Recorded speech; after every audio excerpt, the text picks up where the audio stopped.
So what do you think Aaron Rodgers meant by he's going to make Zach Wilson's life heaven off the field? Like, he got some contacts, some moms he's going to hook him up with? Like, what's that all about? Is that the weirdest thing you saw today so far? Maybe Aaron Rodgers is trying to adopt Zach Wilson and date his mom. Whoa. I don't know. Oh, we'll see. I mean, who knows? I got nothing.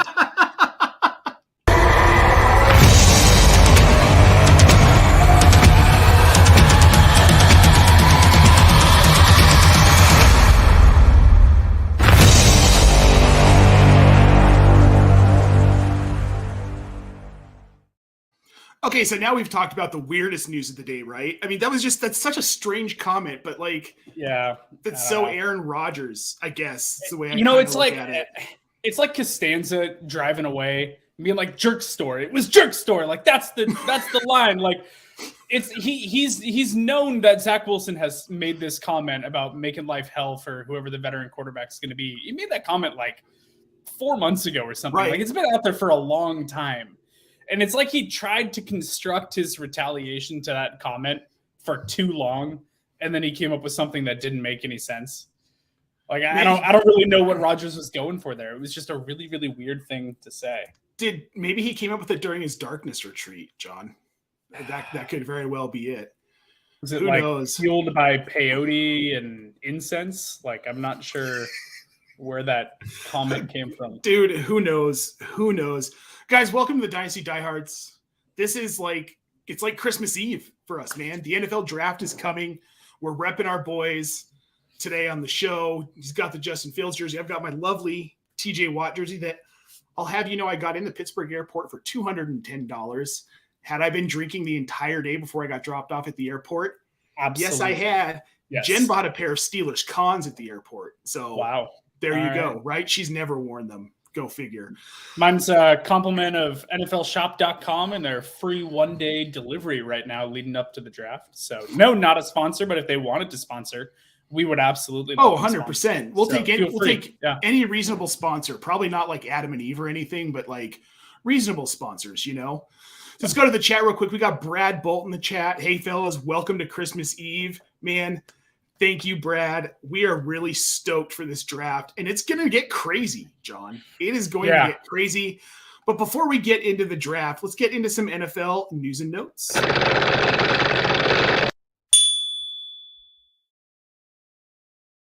I wish I could type that fast. It would make my career as a writer just all that much easier, right? So the first thing we're going to get into here, guys, the obvious. We've already talked a little bit about it. The trade's final. Aaron Rodgers is a New York Jet. It finally happened. If you haven't heard the compensation, Aaron Rodgers, a 2023 first-round pick, which is the 15th overall, and a 2023 fifth-round pick, number 70 overall, comes from the Packers to the Jets. The Jets get, John, this is kind of a haul. They get a 2023 first-round, number 13, so they move up 2 slots. A 2023 second-round pick, which is number 42. A 2023 sixth-round pick, which is 207. And then they get a 2024 second round that's conditional on Aaron Rodgers making 65% of snaps. If he takes 65% of the team's snaps, that becomes a first-round pick for the Jets. And like we talked about before the show, both teams got what they wanted, right? Like, that's the important thing.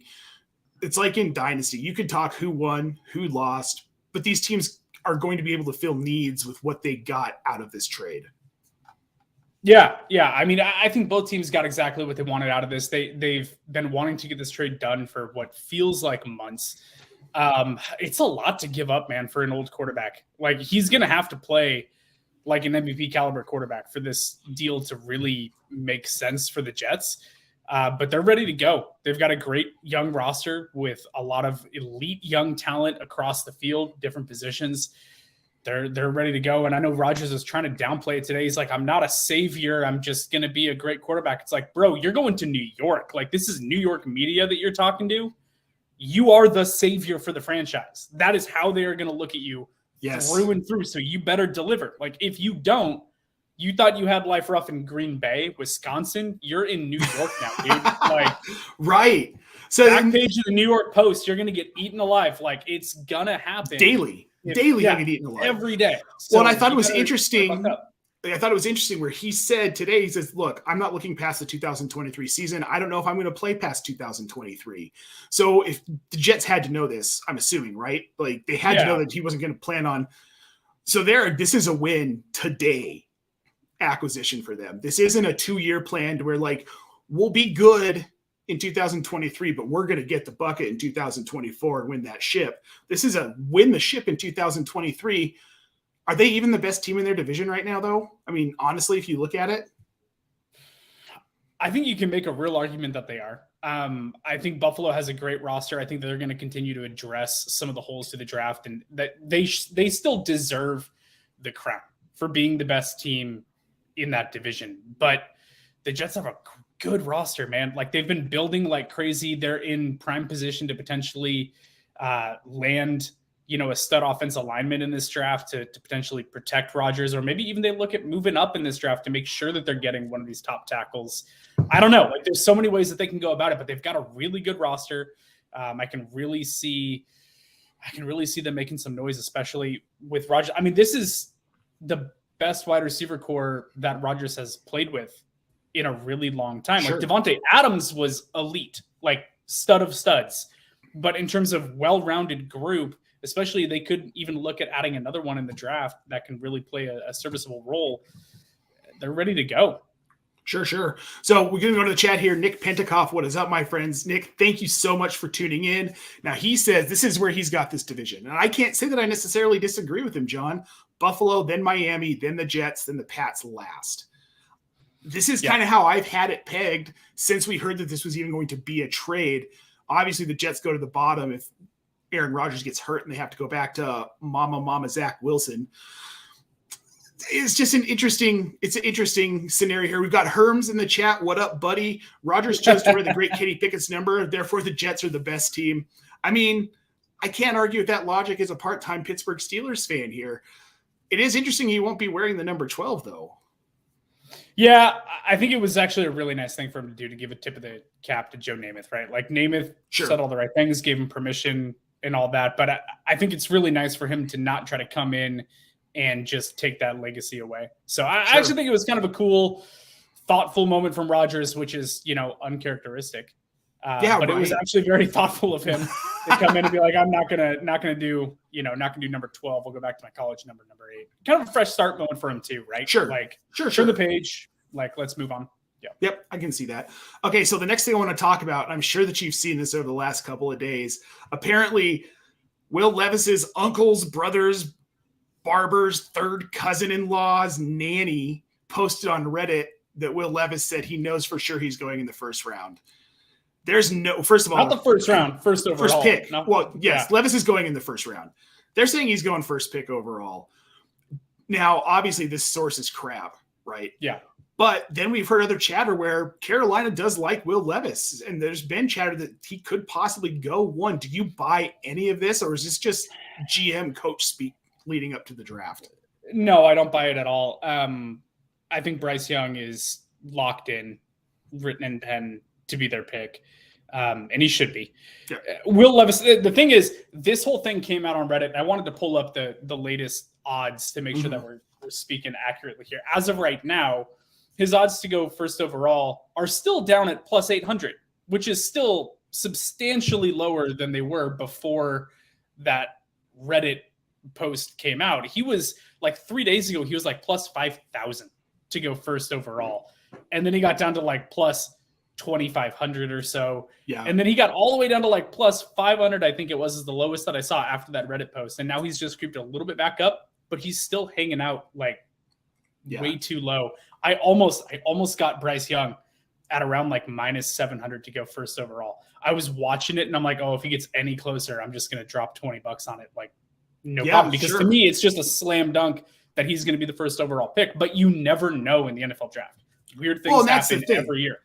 And I don't think he's a slam dunk necessarily to go first overall, but I would put my money there. Now, I did put some money down on Anthony Richardson just because the odds are ridiculous. And this is David Tepper, Frank Reich, and the Carolina Panthers. This team who knows what they could do. But I mean, let's be honest. And like Nick Pentecoff says in the chat, I mean, it's Bryce Young. He's the 101. I mean, plain and simple. So forget about this Levis crap. If you have some expendable money that you want to throw, just cross your fingers and pay that it pays off, bet on Will Levis or Anthony Richardson, you can do it. But the smart money here is on Bryce Young. I mean, it just makes the most sense, right? I would say, and we've talked about it before, that them bringing in Andy Dalton on a 2-year deal gives them some flexibility if they do feel like they want to take someone who needs a little bit of time to adjust. So, I mean, before all the smoke over the last, month or so, I thought there was a chance that Anthony Richardson was going to be their guy. When all this happened, where they were trading up with Chicago for that first overall pick, it kind of made sense, right? They gave Andy Dalton decent money for 2 years. They have a good bridge quarterback in place. Maybe it is. So I mean, if you want to just put a couple bucks on plus 5,000 odds, which is what Anthony Richardson is right now, I'm not going to tell you not to.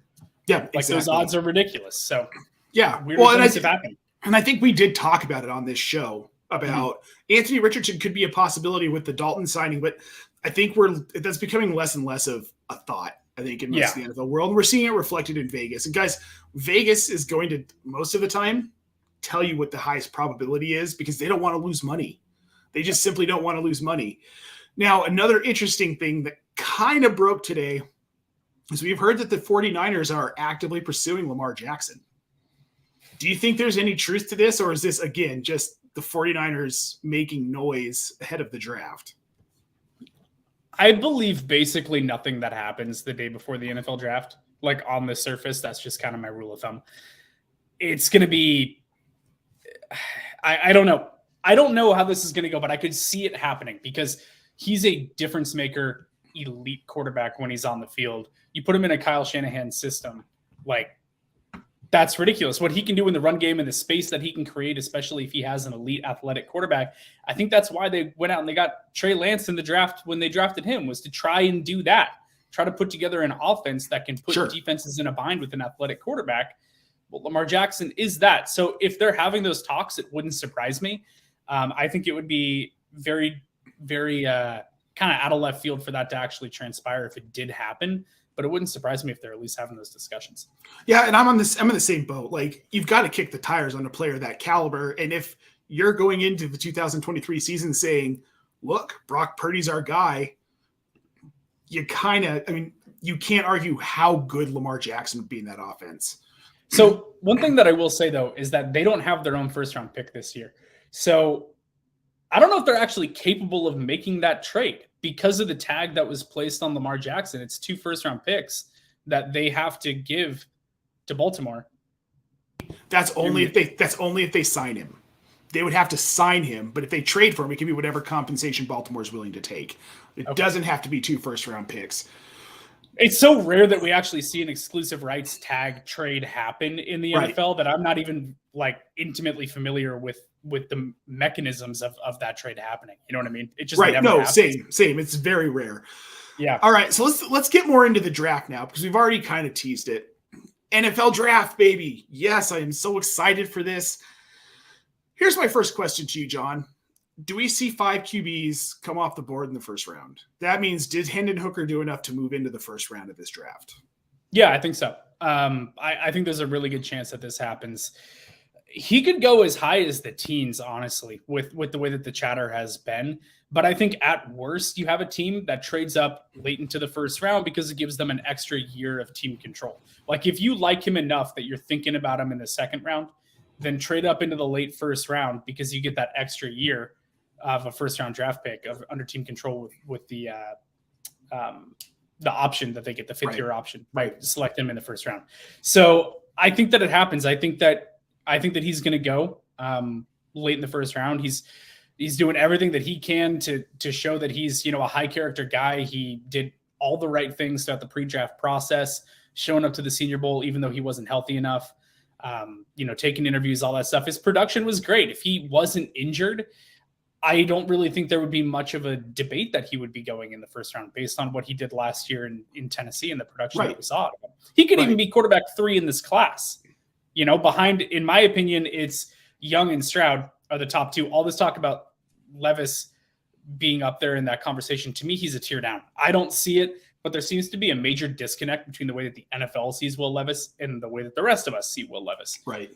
There seems to be just a lot of love for him. But I think Hendon Hooker would be in that conversation if he didn't have the injury that he had. Well, I think the issue with Levis, and this has kind of been my issue with him, though not as bad, he reminds me of Zach Wilson. Like, dude with a cannon for an arm, but the decision-making isn't there. And that's been the issue with Zach Wilson. And, 2 years in, when you're not seeing that change, obviously that becomes concerning enough that you trade for Aaron Rodgers. I think whoever takes Will Levis could be looking at a similar situation where in 2 seasons, they're like, well, shit, this didn't work. Now we have to go out and get another quarterback because we put all our chips into this dude who hasn't improved his decision-making on the field. But that said, I still think he has a higher upside than Zach Wilson. So I'm not totally out on him, even in fantasy dynasty, depending on where he goes. I think from a prospect standpoint, I would have preferred Zach Wilson over Will Levis. I think when you're looking at them as prospects, that's how I would have had it. I just think that Zach Wilson's confidence got absolutely rocked in the NFL, and I have a hard time thinking that he's going to regain it. But as like pure prospects coming out of college, I probably would have taken Zach Wilson over Will Levis. And all the talk about Will Levis having an absolute cannon of an arm, Stetson Bennett looked like he was throwing a better deep ball during the combine than Will Levis was. Oh, and Stetson Bennett might go undrafted. Yeah, so I don't really know. I don't know. I don't know what NFL evaluators are so in love with other than the fact that he looks like a franchise quarterback, if you know what I mean. Like I don't get it. Like I don't really know what he does that is so special to warrant him being a top 2 pick, a top 5 pick. I don't know. I don't really get it either. Now let's go back to Hendon Hooker here for a second. I want to see what you think of this scenario. I think Seattle takes him at 20 if he's still there. Or maybe they trade back and take him back in here was my reasoning. I said this on the In-Between show last night with Seth and Andrew Hall, is that this is a perfect situation for a guy like Hendon Hooker. He's not going to be 100% when the season starts. He's not going to be able to start. So a team that needs an immediate starter is not going to take him. Right? Makes sense. It's why he's fallen so far back. Seattle doesn't need an immediate starter, but they know they've got 1 to 2 years left of Geno Smith, and then they're probably going to move on because, I mean, let's be honest, Geno Smith's a little bit older. Yep. Now, granted, he doesn't have the wear and tear that some of these other guys have, but we don't know if last season was an aberration. We don't know if Geno Smith can do that again. We've never that was like an almost historically efficient season from Geno Smith. I don't think he can repeat it. I still think he'll be good, but they can get Hendon Hooker 20 years later in the first round. They can even get him at 37 in the second round if he slips that far. And now you've got a guy to sit behind Geno Smith for a season to 2 seasons. He can get healthy. He can get familiar with the offense. And he's a similar quarterback to Geno Smith. Really, if you go back to look at Geno Smith at West Virginia, they both have cannon arms. They're both very accurate. They don't make a lot of mistakes on the field, and they're mobile enough to give defenses fits. Now, they're not Lamar Jackson mobile. They're not Justin Fields mobile. They're not Josh Allen mobile, but they're mobile enough. They're like, I'd say Kenny Pickett mobile, if that maybe that's a fair comp to it. Like they can get out of the pocket and do stuff, but you're not going to design a run game around them. What do you think of that? Yeah, I think that makes total sense. And there's a lot of teams that are in similar situations where this is why I think that it's pretty likely that we see him get into the first round. It could be a really late first round pick, like a trade up. Like that could happen. But there's teams, let's say Detroit is able to trade down off their 18th overall pick. What if that's a scenario where they really like Hendon Hooker? They know that they've got Jared Goff. They want to move down off 18 because some team wants to come up for a wide receiver that's available there, or whatever the situation might be. If they're able to negotiate a trade down, maybe they take him. Seattle, for sure. Minnesota at 23. Sure. That's a possibility. And that's like why I think many. That's why I think if Seattle wants him, they've got to take him at 20. Yep. Because Minnesota wants him too. And I think it's pretty well known. Now, will Minnesota actually pull the trigger on that? We don't know. But if I'm Pete Carroll and company, I'm not risking it. If he's the guy I want, I take him at 20. I think they address defense at the number 5 pick, which we'll get to that a little bit later. I just wanted to throw this comment from Herms in the chat because it's one of the funniest things I've read all day. The fact that any cell phone autocorrect confuses Levis for a pair of jeans says everything you need to know. So Will Levis, Levi's jeans, shaking hands over here on your cell phone, right? all the time. It took about a month, and now my phone doesn't do the autocorrect anymore. I've typed it too many times. Grammarly caught it pretty quick, so fortunately for me, it doesn't show up in my writing. Now let's get on to the second kind of thing I want to talk about here. Is Will Anderson or Tyree Wilson the first defensive player off the board? Because we've been hearing chatter that he might go to the Texans if the Texans like him enough to take him at that second pick if they don't trade out. And I read today, it doesn't sound like they're getting a whole lot of interest in that number 2 pick. So they might not be able to trade out of it. Yeah. A month ago, I thought this was just locked in that Carolina was going to go probably Bryce Young and that CJ Stroud was going to go second to Houston. Yep. Like that's just how everyone had it. That was just the assumption. It doesn't look like that's taking place anymore.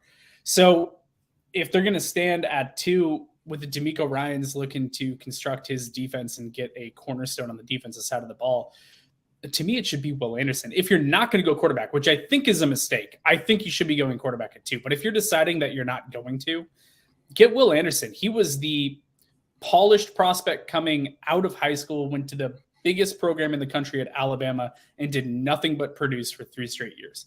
The dude is an elite defensive player who has the production and the profile and the athleticism and like everything that you want out of that player. He's that. So to me, that should be him. Tyree Wilson, also very, very good prospect, had a real late surge up draft boards because of his athleticism, really is what brought it up. So he could be the pick there. But to me, the DeMeco Ryans tie to Alabama, he went to Alabama and he loves Alabama players, and Nick Caserio has ties through Alabama. Like it all fits Alabama. Like everything is coming up Bama. To me, it should be Will Anderson. I think that's the way that they're probably leaning. But this draft could get really weird, man. Like this could go in so many different directions, and it very well could be Tyree Wilson that goes second overall. So or Tyree Williams, sorry. If he goes second overall, does Will Anderson fall all the way to 6 to the Lions? It's a possibility. I struggle to think that he would get past 5, but I could see it happening. There's been a lot of mocks out there that have actually put it at Seattle looking at corner and looking at a Christian Gonzalez type who's long and super athletic. And sure. You have him and Tariq Woolen, and all of a sudden you've got 2 uber athletic stud corners on both sides of the field. And remember, this is the team that had the Legion of Boom, and it's still John Schneider and Pete Carroll. It's the same duo that's been there for what feels like forever. Right. They love those athletic corners. So I think there's a world where that could be what they look at doing. I think that the pick should be Will Anderson if he does get to 5. But, man, if he falls into the laps of Detroit at 6, God, that's just they've got it made. Like that's just a locked-in pick for them that they would run up and make. It'd be no question. Well, now, remember in our last mock draft, we had Jalen Carter at 5, and then we had Tyree Wilson at 6 to Detroit. So at least we think it's possible. I can see a world where Jalen Carter goes ahead of Tyree Wilson. I mean, it's not the craziest thing in the world. Now, here's another. He should, like, if it wasn't for the off the field stuff, right? Which is we'd why be I talking think about Jalen Carter at number 2, probably. Well, and we'll talk more about Jalen Carter, but I have a sneaking suspicion he is going to go 5 to Seattle. But first, I want to talk about everybody's favorite running back, John, Mr. Bijan Robinson. There's been a friend of mine, Nicholas Hoove, has been pounding the table for him to go 8 to Atlanta. Now, it makes sense from a personnel standpoint because you're looking at a coach, Arthur Smith, who wants his Derrick Henry, and that's certainly not Tyler Algier. That's the kind of offense he wants to run. He wants to pound the ball on the ground. Do you think there's a chance Atlanta does take him at 8? I really think that there is. I don't think that this is smoke and mirrors. I think that this is definitely a possibility for them at 8. I think exactly what you said. You have the Arthur Smith connection there. He's really good at and familiar with constructing an offense around a elite running back that can stay on the field and touch the ball 300 times in a season. That's Bijan Robinson. He's never has to come off the field. He's elite in the passing game also, which is an element that Derrick Henry never really had much of. Like he started to get more and more kind of short dump off targets as his career started to progress. But early on, he was really a like 2-down running back, right? Yep. Bijan is a do everything back. His yard per target, I think, is around like 6, which most running backs that are good are in like the 2 range in this draft class. He's just capable of doing everything that you want out of a running back. I think that it's absolutely a possibility at 8 that they look at bringing in a running back that is going to alleviate pressure off of a developing quarterback, which is what they currently have. I think if we're also looking at a draft possibility of CJ Stroud sliding, which we just keep hearing more and more about, that he could be looking at a Justin Fields type slide on draft night. What if Stroud's on the board at 8? What if he's sitting there for Atlanta? Do you think that they pulled the trigger on CJ Stroud? I would think that they would have to. Like, in my opinion, if you have Stroud falling to 8 and your quarterback is Desmond Ridder, I'm sorry, they're not in the same tier of prospect. No. Like, not even remotely close. I think you have to seriously entertain that thought if you're Atlanta and he's sitting there on the board. I think you do too. I really think you do. I just, honestly, dude, I cannot see him falling that far. I think if he's there at 4, Indy takes him. Okay, but here's the thing. I'm literally decked out in Justin Fields and Chicago gear. What happened during his draft? Carolina, who was coming off of having nothing, decided that they were going to take a corner instead of Fields. The very next pick, Denver Broncos, who were coming off the Drew Lock experiment, remind me. also went corner, and Justin Fields slipped. So, like, it could absolutely happen. You're right. It could. It very well could. It shouldn't. He should be the second overall pick, but it could very well happen where he's available at 8. There's this stupid stigma where everyone thinks that Ohio State quarterbacks suck. Like, look, not everyone's Kirk Herbstreit, okay? Yes. Like, there are guys that are coming out of this program who can't play quarterback. For all of you youngins out there who don't know, ESPN analyst Kirk Herbstreit was a quarterback at Ohio State. Wasn't he? I think he was like a top 5 pick. And he just 4. I think he was 4. I think he was the 4th pick. Well, I know somebody here who likes CJ Stroud to Atlanta. It's our friend Richard Sickles. I agree with you, man. CJ throwing to Pitts in London would be just very sexy. Also want to shout out Mr. Scampers in the chat. Good afternoon, y'all. Our favorite fantasy cat. Cannot wait to meet you in Canton in August. Thanks for tuning in, guys. So I just pulled it up here, dude. And Bijan Robinson in 2022 averaged 16.5 yards per reception. That's ridiculous. As a running back. That would be a great number for a wide receiver. That would be a phenomenal number for a wide receiver. Now, he only had 19 catches. But 314 yards on 19 catches, that's the kind of pass-catching back that would do very well in a system like Atlanta, but would do even better in a system like Chicago or Philly, in my opinion. So let's talk about it. So Bijan, elite running back. He'd probably be like my 3rd-ranked player in this draft. I would probably have Bryce Young at 1. I've finally flip-flopped on Bryce Young and CJ Stroud enough to the point where I think that Young is an elite processor. And I'm not saying this just because of the testing number that came out for CJ Stroud, but Bryce Young is so good at thinking the game of football and makes all the right reads.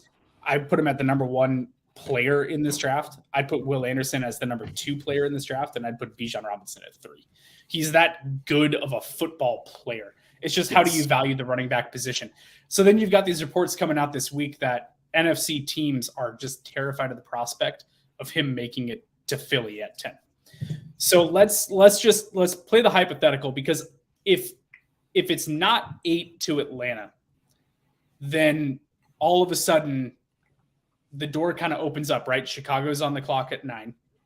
Bijan's a possibility there. You know that Philly is at 10. And if Philly's not trading up or moving around or whatever they're looking to do, and you never know what Howie Roseman's going to do.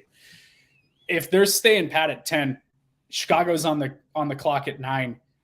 If I'm Ryan Poles, I'm working the phone to these other teams going, hey, if you want to make sure that Philly, who is just in the Super Bowl, does not add an elite running back to this squad and just become a force on offense that defenses have no answer for, you better be moving up. So who wants it? Who wants in? And we were texting about it. And what was the scenario that I texted you?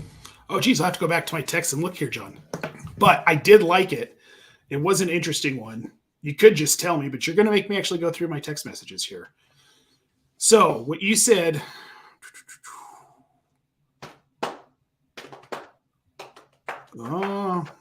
Dallas moving up. Yeah. Jerry Jones, who just moved off of Ezekiel Elliott, who loves his running backs, who loves his playmakers, period, who hates the Philadelphia Eagles. If there's a world where Bijan is on the board at 9, Philly's picking 10, and Jerry Jones is sitting there, he's the type of wild card that I could absolutely see making a move to be like, I am not letting this happen. I am not letting Bijan Robinson go in our division to the Eagles, and we are all of a sudden the little brother in the division for the next 5 to 7 years. Sure. Like, I could see him just, one, it would make sense for their team because Bijan's elite, period, end of story, and he loves elite playmakers. Tony Pollard best served, in my opinion, as that complementary back. Kind of a do-everything piece that doesn't need to carry the ball 300 times in a season. But if they trade up and take Bijan to make sure that they get the best player on the board, but that they also take the best player on the board at a direct position in need away from the Eagles, I could totally see Jerry Jones making that trade. I could 100% see it. It's too bad they don't have a good quarterback. That would just really round things out, right? All right. And can you believe we were talking about him slipping to the back end of the first round? Like, could Bijan end up in Buffalo? Could he end up in – I always want to call him San Diego. Could he end up with the Chargers? And now it's like, well, he's gone by 10. He has to be gone by 10.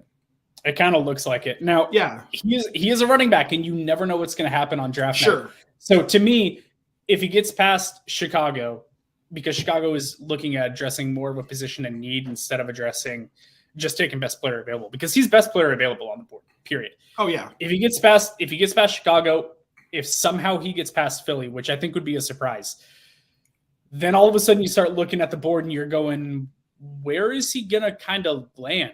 Would Houston take him at 12? They don't have a good enough roster, in my opinion, to kind of make that move for a running back. Chicago really doesn't either, if I'm being honest. So where does he slot in? New England at 14? That'd be kind of gross. Like, that'd be disgusting. That wouldn't happen. That wouldn't happen. Yeah. So then all of a sudden it goes from, well, he's a locked-in top 10 pick to he could slide. And you never know where that slide could end. He could be back at 23, 24, 25, 26. Yep. Maybe Dallas doesn't have to move up for him. Maybe I not. mean, I don't know. What if, John? Now, I'm going to preface this with saying there's no world in which I actually think this would happen, but because this is the NFL draft and no one saw A.J. Brown getting traded to the Eagles last year, right? Like, who thought that Tennessee was like, we'll go with Treylon Burks. It'll be fine. We don't need A.J. Brown. We don't need a generational talent, A.J. Brown. What if Carolina moved up to take Bijan Robinson and they're just not saying anything? What if they're like first overall? What if they're like, we want our Christian McCaffrey. We feel like we can do enough with Andy Dalton and Bijan Robinson is that dude. And we don't want the Texans or somebody to be an absolute wild card and snag him before we get a chance to grab him. And we're going to take him at 1. Yeah. I mean, I don't think that this is a realistic scenario. I don't either. Right. But I'm just throwing it out there. The NFL draft is a weird one. And this is the Carolina Panthers, man. David Tepper, I wonder sometimes where his marbles went. I think he's got like 3 or 4 left out of the whole bag. He seems to just be absolutely nuts. But let's get off Bijan. I feel like we've talked. Quick. Yeah, go ahead. The Pittsburgh Steelers selected running back Bill Dudley first overall in the 1942 NFL draft. And I'm pretty sure that is the last time that a running back went first overall. Didn't Adrian Peterson go first overall? I feel like Adrian Peterson was a first overall. I could be Did completely my brain wrong. just like stop moving? Because I just looked it up and it didn't pull up all of his. I feel like that would be top of the board here if I Googled it. Did Adrian Peterson go first overall? I don't. That's a good question. While you're looking this up, now we've talked my a brain lot. Just stopped working. Oh, dude, it happens to me daily. So we've talked about a lot of moves. Oh, he was seventh. Seventh. He was seventh. That does make just like sense. literally made me blush. I'm like, oh my god, did I really just not know that Adrian Peterson was the first overall draft pick? Like I was. Oh man, I did my job for today. My brain's mush all the time. Okay. Okay, right, so now we've talked about a lot of moves happening in this draft. So I want to ask you, over under on trades in the first round. I'm putting it at 4.5. It's really weird. Recently, trades in the top 10 of a draft haven't really happened. They always happen kind of before the draft starts. And if you're looking at the picks right now, that's currently the case. 5 of the first 10 picks don't belong to the team who owns that draft slot, right? Because of trades that have happened either in previous years or, the Carolina trade for Chicago that got them the first overall pick. But other than that, the first 10, these teams, if they want one of those picks really early, typically it's something that happens before the draft starts. Now, we've been hearing so much about Houston and Arizona looking to potentially trade out. I'm getting a little nervous that it hasn't happened yet because I feel like it should have. If someone wanted to move up into the top 3 to take one of these quarterbacks, I kind of feel like that should be something that has already happened. Now, I think the Jared Goff trade with the Rams happened draft morning. That day, I think so, yes. That the Rams moved up early in the day. So maybe there's something that happens tomorrow morning or something could literally happen any minute. I don't know. But I'm starting to get nervous that movement hasn't happened if one of these teams does want to come up to take a quarterback. So I don't really know. But I do think because this draft is so wide open and there's not just like 25 blue chip talent players. Sure. It's more like kind of 7 to 10 really, really top tier players. And then I feel like there's a bit of a drop off. And then I think you're going to have teams that are jockeying for positional need more than anything. Sure. I think you're going to have teams that are looking at this going, well, I really want that defensive lineman. I really want that corner. I really want that wide receiver, whatever it is, because they're not looking at their board saying, I'm good with one of these 8 guys falling to us. You know what I mean? So I think you're going to have a lot of position specific potential moves that take place tomorrow night, but it might not be in the top 10. It might be kind of those teens and the back. Yeah. And the teens and 20s. I'm kind of with you there. I'm setting mine at 3.5. I don't think there are going to be as many, I think. And I'm probably taking the under on that and hitting the 3. I think we love to talk about a lot of movement, and the GMs like to kind of be shady about, well, we might do something. We might, but then nothing happens. And we've seen it before. But I also wouldn't be surprised if we see like 6 or 7 trades once we get back, like picks 15 and beyond, just because this is such a weirdly talented, loaded at some positions, not loaded at others like linebacker draft. So, all right. So you're at 4.5. I'm at 3.5. Now we're going to talk about a trade that has happened. Packers move up 2 spots. Who do they take? Because a lot of people, myself included, thought that there was a chance they went after Dalton Kincaid with that 15th pick. I don't think they're going to take him at 13. But yeah, maybe. I mean, maybe. I almost think we've been hearing so much about Dalton Kincaid as being the like uber athletic tight end and a real pass catching tight end. What if their flavor is Michael Mayer? Like, what if that's the way that they want to go with the tight end position? And maybe it's a little bit early for them, but they've done the trade now. We know it's not Rodgers. We know it's Jordan Love that's coming in. We know that they have a bevy of youth at the wide receiver position that can develop and can play. What if Michael Mayer gives them flexibility at the tight end position for someone who can really block and really help out there in the run game, which they have 2 very good running backs, and can also be a very natural, friendly pass-catching option for Jordan Love. So what if that's their flavor of tight end, and what if that's the way that they want to go at 13? I don't think that it would be unheard of at all. I don't think that would be way too rich for them to take one of these tight ends. They got in front of New England, and I'm kind of looking at this, and I keep going, why was it so important for them and the Jets to trade picks 2 picks apart? New England's the team in between the two. So why are they trying to get in front of New England? Why is it so important to Green Bay? Maybe it's Jackson Smith-Njigba. Maybe they want to make sure that a wide receiver doesn't get snatched in front of them by the Patriots. Maybe it's Michael Mayer because New England apparently has an obsession with tight ends, and maybe they're afraid that maybe they got intel that they want to go another tight end, which would be dumb. I don't know. There's a lot of different directions I think that they could go with that pick, but it just doesn't make – it's confusing to me that the two teams felt the need to swap these firsts. You know what I mean? Like they're only two picks apart, so why are they doing it? That is intriguing that you bring up the wide receiver thing, John, because I took New England to take a wide receiver first. I can't remember what the odds are. I'd have to go back and look at the in-between show sheet.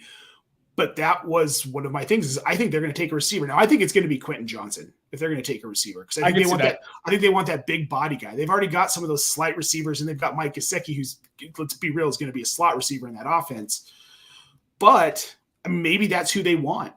Maybe they want Quentin Johnson. But I think that's a really good point as to why they felt the need to jump New England. It could be a wide receiver. And, dude. I know. As a what Bears a fan, slap in I will the face. Cackle. I will howl if they finally take a first-round wide receiver because that was the whole running bit for the last 5 years. Plus. Is there a bigger middle finger to Aaron Rodgers just after he 2 days after he leaves town, they get him a first-round wide receiver. And now Christian Watson was nothing to shake a stick at here, right? But it's not the first-round receiver Rodgers begged for. Begged for years. Instead, they took Jordan Love. Yeah. I would be, and as a Bears fan, I will be so upset if Jackson Smith-Njigba is in Green Bay because he's such a good route runner. Sure. And if we're talking about needing a friendly target for Jordan Love, well, that's Jackson Smith-Njigba fits that bill also, right? You're looking at a wide receiver that's going to operate a lot underneath and use his short area quickness and get a lot of separation and just be open all the time for Jordan Love. While the other young wide receivers that they have, I think, are going to operate more on the outside. Jackson Smith-Njigba would make sense as a slot for them. So, yeah, I don't know. Maybe it is. Maybe that's why they wanted to get in front of New England is that they know that New England is leaning wide receiver, or they feel that very strongly, and they wanted to make sure that they could get their pick of the litter in front of them. Okay, so now I want to bring up something that you threw on the show sheet here. Jets are reportedly eyeing Jackson Smith-Njigba. Yeah, I listen. It's all smoke and mirrors. Sure. Right? Like I said, I'm not believing hardly anything. But man, wouldn't that be something? If that be something. In addition, well, so do you buy it? Do you think that is a viable pick for them and something that they would look at doing? I mean, if you look at their wide receiver core, they've got Garrett Wilson, they've got Allen Lazard, and then just a bunch of guys. Really? Right. And if they're not going to have Breece Hall, at least not healthy to start the season. He might start the season. He might be playing week 1, but we know after this injury, he's not going to be 100% until we get to week 13, week 14, week 15, which is perfect for the fantasy playoffs. Not ideal in the real NFL world. So what? They're going to run with Michael Carter to start the season and Rashad Penny? Not Rashad Penny, Michael Carter. The green color screws me up, right? Yeah. So I could see this. I could see them targeting a wide receiver in the first round to pair with Garrett Wilson because we know what Allen Lazard is. Yeah. He's the dirty work guy. He's the in the trenches wide receiver who's an exceptional blocker who in the running game, you want him out in front of that running back, holding those cornerbacks and those safeties back because he's got the size to do it, especially against the safeties when the running back gets into the secondary. But if they go out and get a guy like Jackson Smith-Njigba in that offense, I mean, would that possibly, this would be the best receiving core he's ever had, Aaron Rodgers has ever had, right? Oh, and it would just be stupidly fun to have Garrett Wilson and Jackson Smith-Njigba, Ohio State teammates, on the same offense. That would just be really, really fun. Sure. I mean, you would have to think that the whole coaching staff would be like, all right, so what route concepts did you guys run together at Ohio State? Just draw it on the whiteboard. Yep. Let's see what you guys did and cooked. And because they know how Garrett Wilson's speed can leverage a defender here and open up this spot for Jackson Smith. You know what I mean? They would just go to the whiteboard and draw some stuff and let's have some fun. And it almost makes sense. But I feel like with the pick swap that they just did with Green Bay, I don't know how likely that is unless they're trying to trade up. I don't know. And they could be looking to trade up. Hey, teams have traded up for wide receivers in the first round a lot lately. Sure. They've been making those moves to be like, that's our dude. We want to go get him. And like you said, by trading for Aaron Rodgers and Rodgers saying he doesn't know what he's going to do after 2023, it's win now. So maybe they are just chips in and they're willing to try and flip with like Chicago, Tennessee, even Chicago. Yeah, Chicago would be. I could see, and Jackson Smith and Jigba's on the board at 9. I could totally see Chicago looking to trade down. Well, because Chicago's going offensive line. If they trade back, that's a sign that they're going after. Now, this is something else you brought up that I hadn't seen. Philly's eyeing a trade up, possibly to get Paris Johnson. Yeah. So Pete Skoronski just sounds like a bear.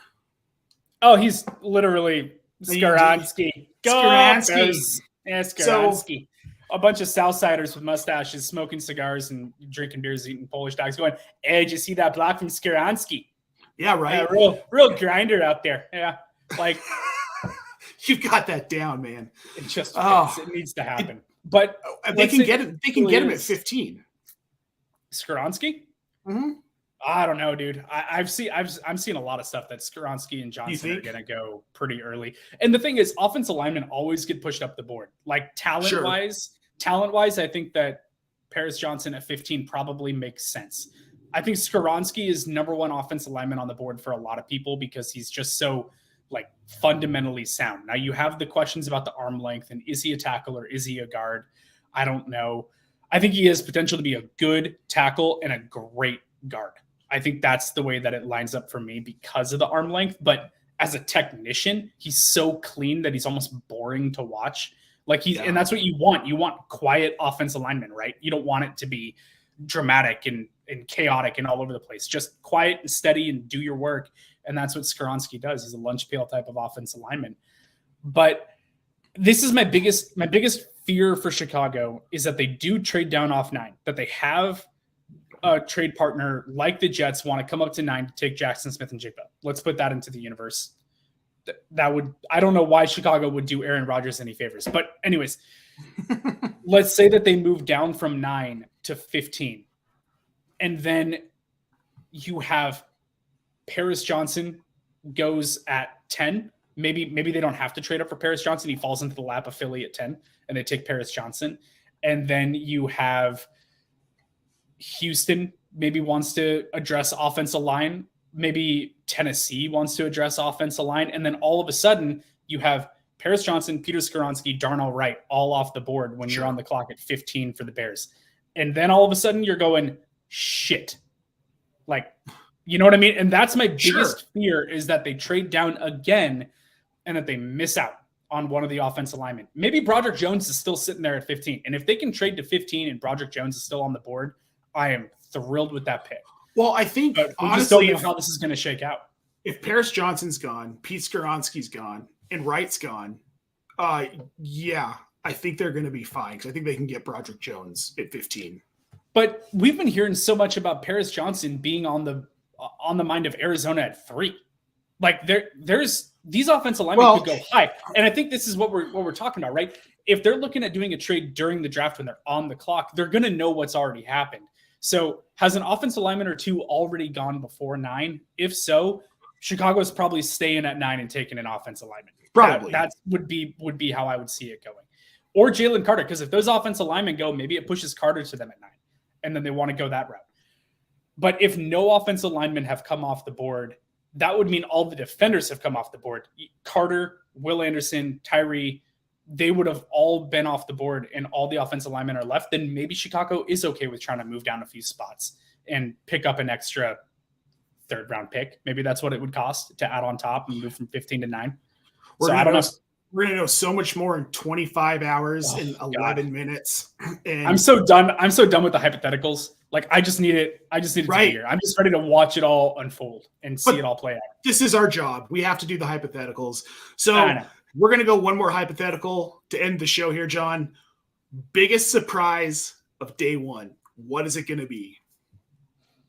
I think we're going to have a big swing by a team for a quarterback. I think that one of these teams is going to potentially see CJ Stroud slide and that a team is going to go, nope, I'm going to go get him. And that we're going to have a big move up from kind of a surprising place that ends CJ Stroud's slide at quarterback. Or maybe it's Anthony Richardson or whatever. But I really feel like Stroud, for some reason, it all feels like Justin Fields to me. It all feels that way. Sure. And I feel like Stroud's going to slide and it's going to break my heart. And then I think a team is going to move up like crazy. Now here's a real what if for you. What if Seattle passes on Stroud? What if they go defender? And then Stroud is falling into the 8, 9, 10 region.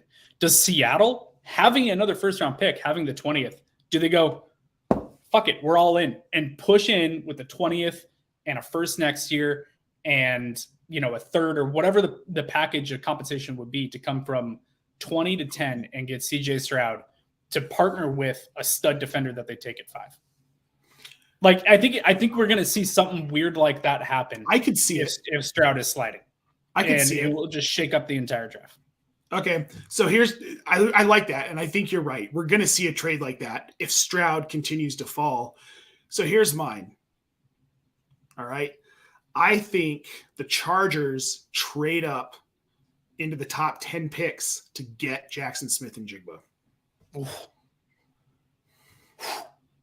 My pants will be so tight if that happens. Dude, you and me both.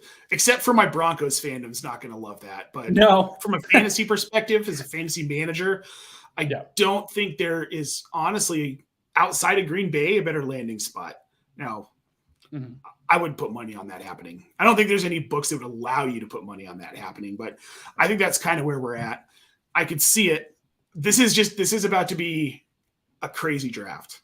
An absolute I think it's going to be completely chaotic. I think we're going to get about 5 picks in, and everyone's going to rip up the script and be like, all right, no one knows what's going on.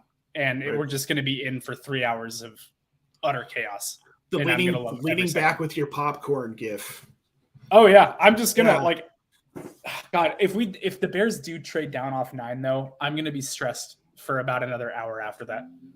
Because just watching the board shake out and be like, okay, what's on the board? What's going to be there for us? 15, 16, somewhere in that ballpark.